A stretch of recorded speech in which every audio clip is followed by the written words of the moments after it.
Anthropological Theory by John McGee and Richard L. Worms. Chapter 20, Four Winnebago Myths, A Structural Sketch. Claude Levi-Strauss, 1908 to 2009. Among the many talents which make him one of the great anthropologist of our time, Paul Radin has one which gives a singular flavor to his work. He has the authentic aesthetic touch, rather uncommon in our profession. This is what we call in French flair the gift of singling out those facts, observations, and documents which possess an especially rich meaning, sometimes undisclosed at first, but likely to become evident as one ponders the implications woven into the material. A crop harvested by Paul Radin, even if he does not choose to mill it himself, is always capable of providing lasting nourishment for many generations of students. This is the reason why I tend to pay my tribute to the work of Paul Radin by giving some thought to four myths which he has published under the title "The Culture of the Winnebago," as described by themselves. Sorry about that.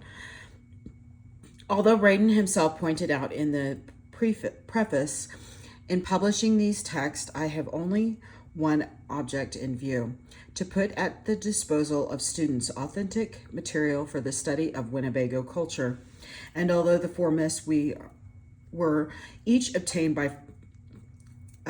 from different informants, it seems that on a structural level there was a good reason for making them the subject of a single publication.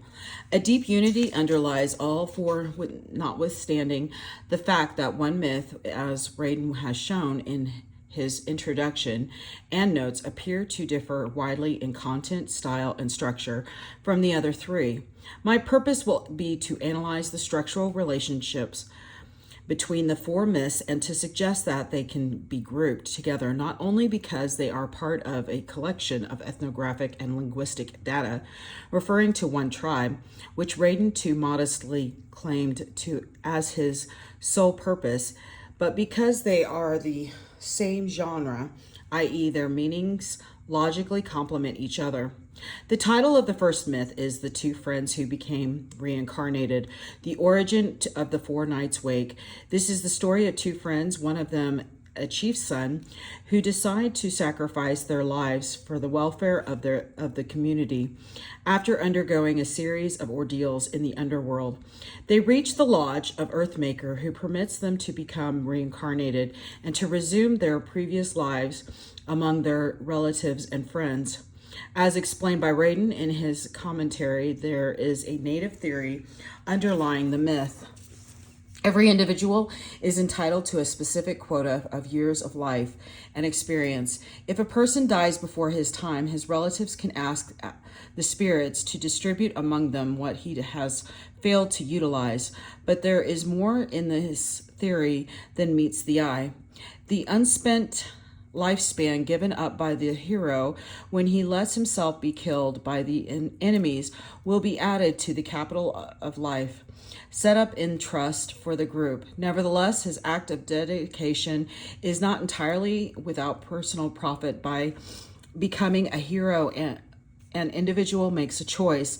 He exchanges a full lifespan for a shortened one, but while the full lifespan is unique, granted once and for all, the shortened one appears as a kind of lease taken on eternity. That is, by giving up one full life, an indefinite succession of half-lives is gained. But since all the unlived halves will increase the life expectancy of the ordinary people, everybody gains in the process. The ordinary people whose average life expectancy will slowly but substantially increase generation after generation, and the warriors with shortened but indefinitely renewable lives, provided their minds remain set on the self-dedication. It is not clear, however, that Radin pays full justice to the narrator when he treats as a secondary interpretation the fact that the expedition is undertaken by the heroes to show their appreciation of the favors of their fellow villagers. My contention is that this motive of the heroes deserves primary emphasis, and it is supported by the fact that there are two war parties. The first one is undertaken by warriors while the heroes are still in their adolescent years. So they are neither included in nor even informed of it. They hear about the party only as a rumor, and they decide to join it uninvited. We must conclude then that the heroes have no responsibility for the very venture wherein they distinguish themselves, since it has been instigated and led by others. Moreover, they are not responsible for the second war party, during which they are killed, since this latter foray has been initiated by the enemy in revenge for the first. The basic idea is clear. The two friends have developed into successful social beings. Accordingly, they feel obliged to repay their fellow tribesmen who have treated them so well. As the story goes, they set out to expose themselves in the wilderness. Later they die in ambush, prepared by the enemy in revenge for the former defeat. The obvious conclusion is that the heroes have willingly died for the sake of their people, and because they died without responsibility of their own, but instead that of others, those will inherit the unspent parts of their lives, while the heroes themselves will be permitted to return to earth, and the same process will be repeated all over again. This interpretation is in agreement with the information given elsewhere by Radin, i.e., in order to pass the test of the old woman who rids the soul of all the recollections belongings to its earthly life. Each soul must be solicitous not of its own welfare, but of the welfare of the living members of the group. Now, at the root of this myth, we find, as the phonologist would say, a double opposition. First, there is the opposition between the ordinary life and the heroic life, the former realizing a full lifespan, not renewable, the latter gambling with life for the benefit of the group. The second opposition is between two kinds of death, one straight and final, although it provides a typically of unearthly immortality in the villages of the dead, the other undulating and swinging between life and death. Indeed, one is tempted to see the reflection of this double fate in the Winnebago symbol of the ladder of the afterworld as it appears in the medicine rite.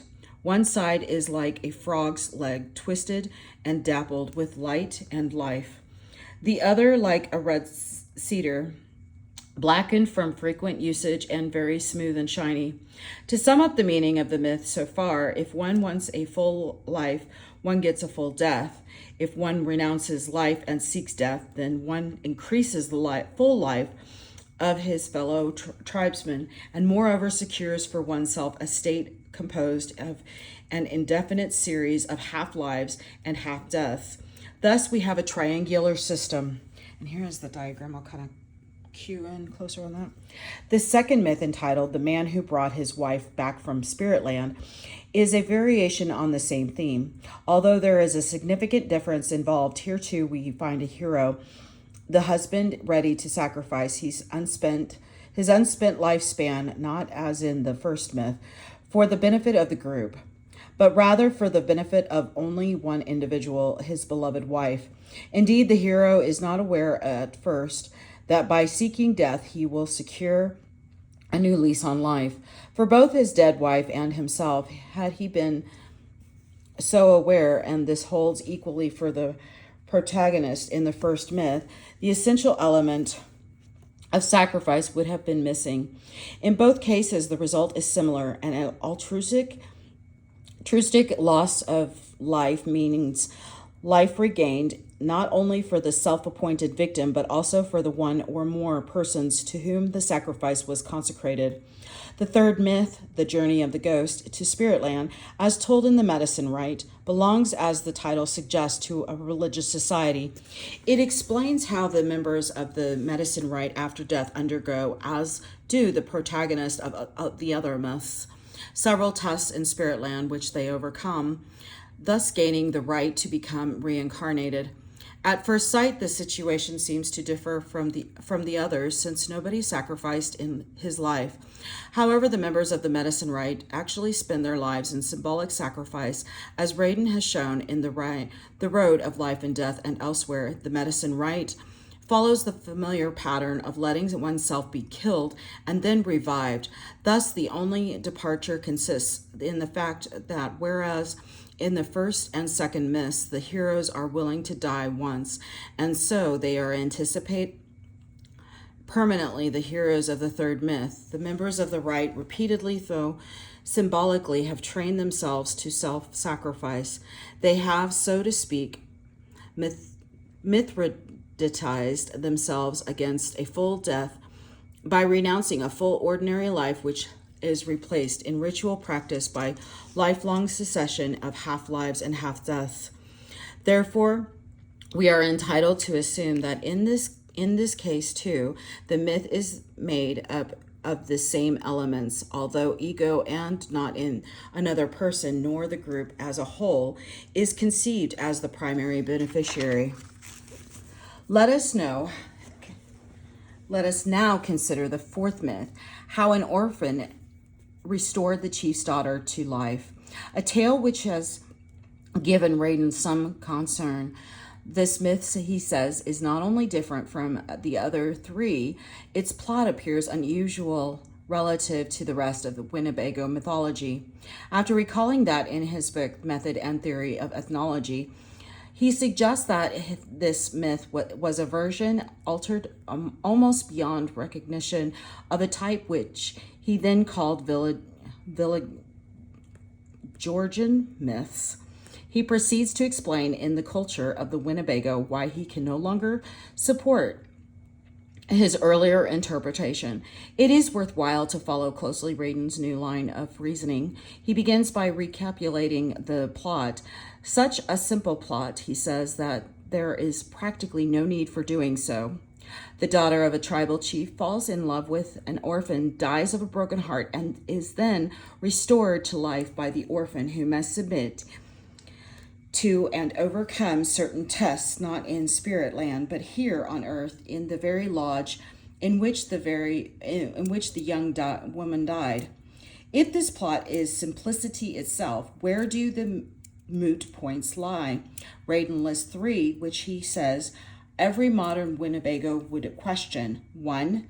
The plot seems to refer to highly stratified society. 2. In order to understand the plot, one should assume that in that society, women occupied a high position and that possibly decent was reckoned in the matrilineal line. 3. The tests which in Winnebago mythology take place as a rule in the land of ghosts occur in this instance on earth. After dismissing two possible explanations that we are dealing here with a borrowed European tale, or that the myth was invented by some Winnebago radical, Radin concludes that the myth must belong to a very old stratum of Winnebago history. He also suggests that two distinct types of literary tradition, divine tales on the one hand and human tales on the other, have emerged, while certain primitive elements have been reinterpreted to make them fit together. I am certainly not going to challenge this very elegant reconstruction backed by an incomparable knowledge of Winnebago culture, language, and history. The kind of analysis I intended to offer is no alternative to Radin's own analysis. It lies on a different level, logical rather than historical. It takes as its context to three myths already discussed, not Winnebago culture, old or recent. My purpose is to explicate the structural relationship, if any, which prevails between this myth and the other three.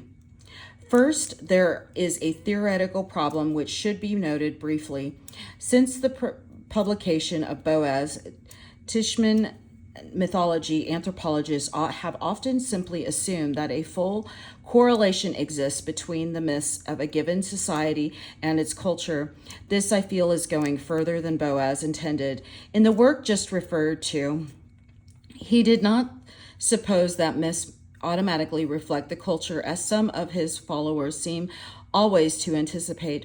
Rather, he tried to find out how much of the culture actually did pass into the myths, if any, and he convincingly showed that some of it does. It does not follow that whenever a social pattern is alluded to in myth, this pattern must correspond to something real, which should be attributed to the past if, under direct scrutiny, the present fails to offer an equivalent. There must be, and there is, a correspondence between the unconscious meaning of a myth, the problem it tries to solve, and the conscious content it makes use of to reach that end, i.e., the plot.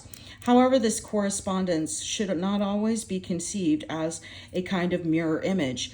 It can also appear as a transformation. If the problem is presented in straight terms, that is, in the way the social life of the group expresses and tries to solve it, the overt content of the myth, the plot, can borrow its elements from social life itself. But should the problem be formulated and its solution sought for upside down, that is, ab absurdo, then the overt content will become modified accordingly to form an inverted image of the social pattern actually present to the consciousness of the natives. If the hypothesis is true, it follows that Radin's assumption that the pattern of social life referred to in the fourth myth must belong to a past stage of Winnebago history is not inescapable. We may be confronted with the pattern of a non-existent society contrary to the Winnebago traditional pattern only because the structure of that particular myth is itself inverted in relation to those myths which use as overt content the traditional pattern. To put it simply, if a certain correspondence is assumed between A and B, then if A is replaced by 2A, B must be replaced by 2B, without implying that since B corresponds to an external object, there should exist another external object to B, which must exist somewhere, either in another society, borrowed element, or in a past stage of the same society survival. Obviously, the problem remains, why do we have three myths of the type A, of the A type, and one of the 2A type? This could be the case 2A is older than A, but it can also be because 2A is one of the transformations of A, which is already known to us under three different guises, A1, A2, A3, since we have seen that the three myths of the assumed A type are not identical. We have already established that the group of myths under consideration is based upon a fundamental opposition. On the other hand, the lives of the ordinary people unfolding towards a natural death, followed by immortality in one of the spirit villages, and one of the other hand, heroic life self-abridged, the gain being a supplementary life quota for the others as well as for oneself. The former alternative is not envisaged in this group of myths, which, as we have seen, is mostly concerned with the latter.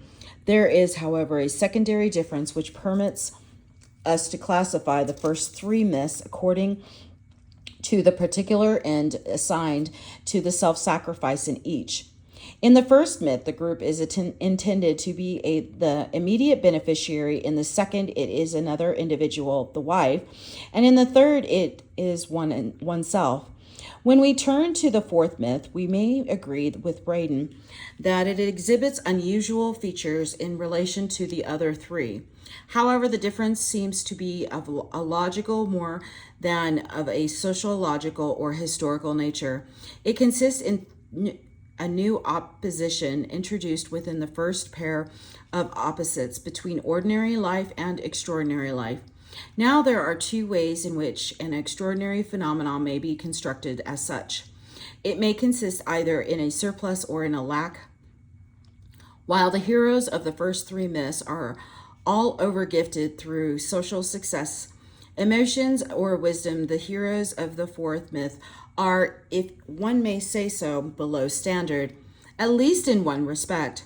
The chief's daughter occupies a high school or a high social position, so high, in fact, that she is cut off from the rest of the group, and is therefore paralyzed when it comes to expressing her feelings. Her exalted position makes her a defective human being, lacking an essential attribute of life. The boy is also defective, but socially, that is, he is an orphan and very poor. May we say then that the myth reflects a stratified society? This would compel us to overlook the remarkable symmetry which prevails between our two heroes. For it would be wrong to say simply that one is high and the other is low. As a matter of fact, structures wherein the two terms are inverted relative to each other belongs to the realm of ideological constructs rather than of sociological systems. We have just seen that the girl is socially above and naturally below. The boy is undoubtedly very low in the social scale. However, he is miraculous. He is a miraculous hunter. He entertains privileged relations with, the natural world, the world of animals. This is emphasized over and over again in the myth. Therefore, we may not claim that the myth actually confronts us with two polar system consisting in two individuals, one male, the other female, and both exceptional, insofar as each of them is overgifted in one way and undergifted in the other. Here's a close-up of this.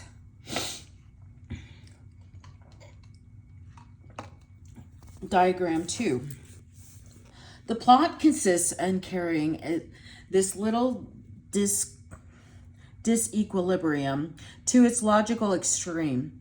The girl dies a natural death. The boy stays alone, i.e. he dies. He also dies, but in a social way, whereas during their ordinary lives, the girl was overly above, the boy overtly below. Now that we have become segregated either from the living or from society, their positions are inverted. The girl is below in her grave, the boy above in his lodge.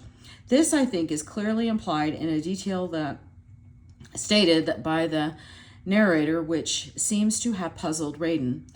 On top of the grave, they then pile loose dirt, placing everything in such a way that nothing could seep through. Raiden comments, I do not understand why piling the dirt loosely would prevail seepage. There must be something else involved that has not been mentioned. May I suggest that this detail be correlated with a similar detail about the building of the young man's lodge? The bottom was piled high with dirt so that in this fashion they could keep the lodge warm. There is implied here, I think, not a reference or to recent or past custom, but rather a clumsy attempt to emphasize that relative to the earth's surface, i.e. dirt, the boy is now above the girl below. This new equilibrium, however, will be no more lasting than the first. She who was unable to live cannot die. Her ghost lingers on earth. Finally, she induces the young man to fight the ghost and take her back among the living. With a wonderful symmetry, the boy will meet a few years later with a similar, although inverted, fate. Although I am not yet old, he says to the girl, now his wife, I have been here, lasted on earth as long as I can. He who overcame death proves unable to live. This reoccurring antithesis could develop indefinitely, and such a possibility is noted in the text. With an only son surviving his father, he too an orphan, he too a sharpshooter, but a different solution is finally reached. The heroes, equally unable to die or live, will assume an intermediate identity, that of twilight creatures living under the earth, but also able to come up on it. They will be neither men nor gods, but wolves, that is ambivalent spirits combining good and evil's features. So ends the myth. If the above analysis is correct, two consequences follow. First, our myth makes up a consistent whole wherein the details balance and fit each other nicely. Secondly, the three problems raised by Radin can be analyzed in terms of the myth itself, and no hypothetical past stage of Winnebago society need be invoked. Let us then try to solve these three problems following the pattern of our analysis. 1. The society of myth appears stratified only because two heroes are conceived as a pair of opposites, but they are such both that from the point of view of nature and of culture, thus the so-called stratified society should be interpreted not as a sociological vestige, but as a projection of a logical structure wherein everything is given both in opposition and correlation. 2. The same answer can be given to the question of the assumed exalted position of the woman. If I am right, for our myths state three propositions: the first by implication, the second expressly stated in myths 1, 2, and 3, and the third expressly stated in myth 4. These propositions are as follows. A. Ordinary people live their full lives and die their full deaths. B. Positive extraordinary people die earlier and live more. C. Negative extraordinary people are able to neither live nor die. Obviously, proposition C offers an inverted demonstration of the truth of A and B. Hence, it must use a plot starting with the protagonist, here man and woman, and inverted positions. This leads us to state that a plot and its component parts should neither be interpreted by themselves nor relative to something outside the realm of the myth proper, but as substitutions given in, and understandable only with reference to the group made up of all the myths of the same series. 3. We may now revert to the third problem raised by Radin about myth 4. That is, the contest with the ghost takes place on Earth itself. Instead, it's of, as was usually the case in Spiritland. To this query, I shall suggest an answer along the same lines as the others. It is precisely because our two heroes suffer from a state of underlife in respect either to culture or nature that in the narrative the ghosts become a kind of super dead. It will be recalled that the whole myth develops and is resolved on an intermediary level where humans become underground animals and ghosts linger on earth. It tells about people who are from the start half alive and half dead, while in the preceding myths the opposition between life and death is strongly emphasized at the beginning and overcome only at the end. Thus, the integral meaning of 4 myths is that in order to be overcome, the opposition between life and death should be first acknowledged, or else ambiguous state will persist indefinitely. I hope to have shown that the 4 myths under consideration all belong to the same group, understood as in group theory, and that Radin was even more right than he supposed in publishing them together. In the first place, the 4 myths deal with extraordinary in opposition to ordinary fate. The fact that ordinary fate is not illustrated here and thus is reckoned as an empty category does not imply, of course, that it is not illustrated elsewhere. In the second place, we find an opposition between 2 types of extraordinary fate, positive and negative. This new dichotomy, which permits us to segregate myth 4 from myths 1, 2, and 3, corresponds on a logical level to the discrimination that Radin makes on psychological, sociological, and historical grounds. Finally, myths 1, 2, and 3 have been classified according to the purpose of the sacrifice, which is the theme of each. Thus, the four myths can be organized in a dichotomous structure of correlations and oppositions, but we can go even further and try to order them in a common scale. This is suggested by the curious variations which can be observed in each myth. With respect to the kind of test the hero is put to by the ghosts. In myth 3, there is no test at all. So far as the ghosts are concerned, the test consists in overcoming material obstacles, while the ghosts themselves figure as indifferent fellow travelers. In myth 1, they cease to be indifferent without yet becoming hostile. On the contrary, the test results from the over-friendliness as inviting women and infectious merrymakers. Thus, from the companions in myth 3, they change to seducers in myth 1. In myth 2, they still behave as human beings, but they now act as aggressors and permit themselves all kinds of rough play. This is even more evident in myth 4, but here the human element vanishes. It is only at the end that we know the ghosts, not crawling insects, are responsible for the trials of the hero. We have thus a twofold progression from a peaceful attitude to an aggressive one, and from human to non-human behavior. This progression can be correlated with the kind of relationship which the hero or heroes of each myth entertain the social group. The hero of myth 3 belongs to a ritual brotherhood. He definitely assumes his privileged fate as a member of a group he acts with, and in his group, the two heroes of myth 1 have resolved to part from the group.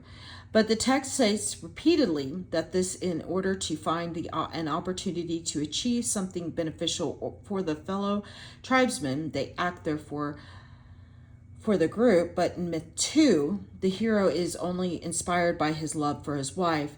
There is no reference to the group. The action is undertaken independently for the sake of another individual. Finally, in myth 4, the negative attitude toward the group is clearly revealed. The girl dies of her uncommunicativeness, if one may say so.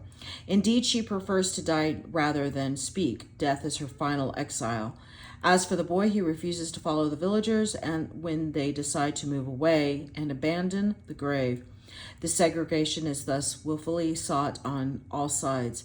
The action unrolls against the group. The accompanied chart summarizes our discussion. I am quite aware that in order to be fully convincing, the argument should not be limited to the four myths considered here, but to include more of the invaluable Winnebago mythology which Radin has given us.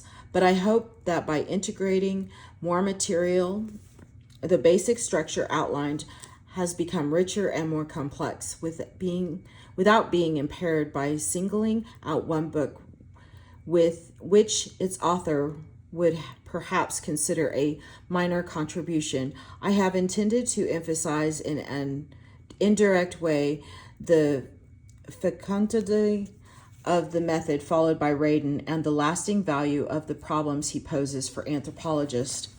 Here is the graph. And that is the end of this chapter. Thank you.